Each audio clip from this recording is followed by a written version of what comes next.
Okay, mahuha ng labong.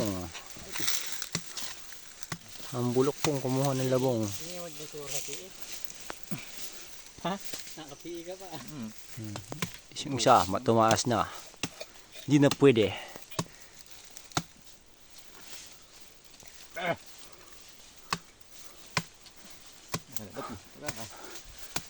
Ang hina kumuha ng labong. Malaking kabigi. Uy! Ano ah? Ay, para na yan dyan ginala po nga eh. Hindi mo pa nakukuha. Kuha na ako. Ikad. Taas. Agit eh. Labong. Ito po si Asyong. Hi ka sa camera, Asyong. Ang mga batang yagit. Isa pa. Yan guys, nakuha na ang labong ni Irbayugo. Ah. Ito nga, pakita mo nga sa camera. Wala kayo magpakita sa camera. So guys, labong. Diyan muna. Isa pa doon sa loob, dalawa. Pangalawang labong.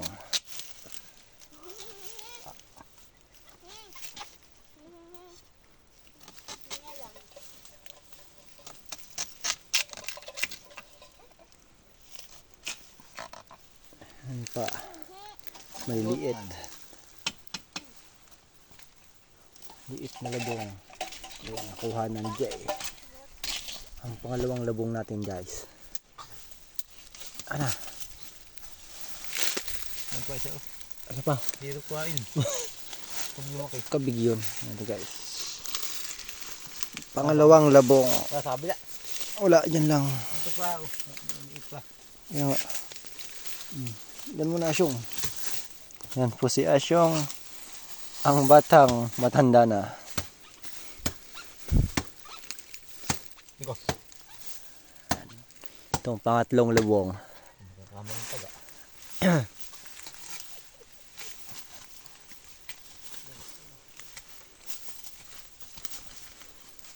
Baka lang may ahas. Ayan pa guys. May mga maliliit pang labong. 2 weeks pa yan. Ito na ang pangatlong labong natin. Ayun. Wala. Malit-lit lang. Pero pwede na. Guys, okay na yan. Pang ulam. Wala na.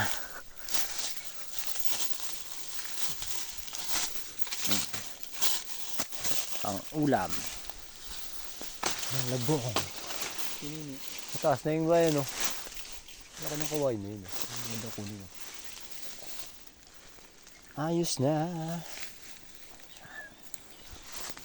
Tara, dala.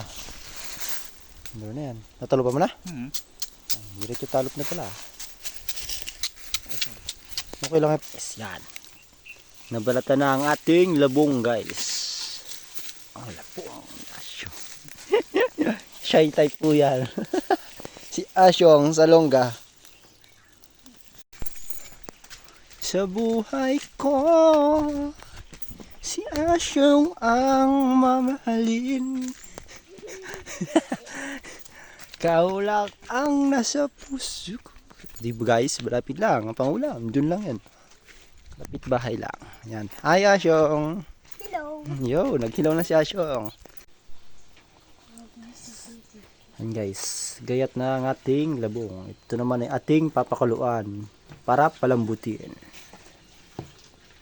Yan guys, pinapalambot na ang ating labong. Ang init.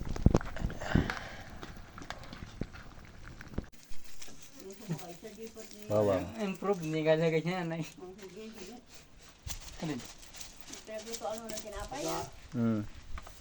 Kinig pila masisingit pila.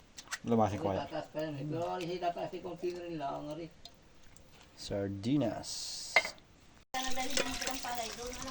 Oo.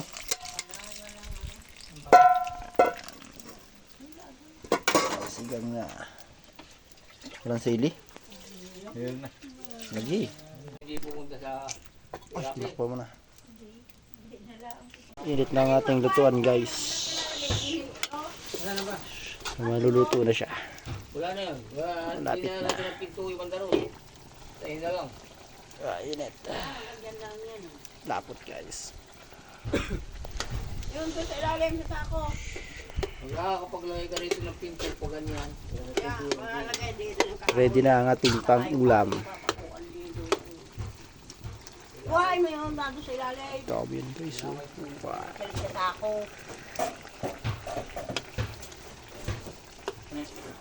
Ikaw, Met, ikaw mo yan.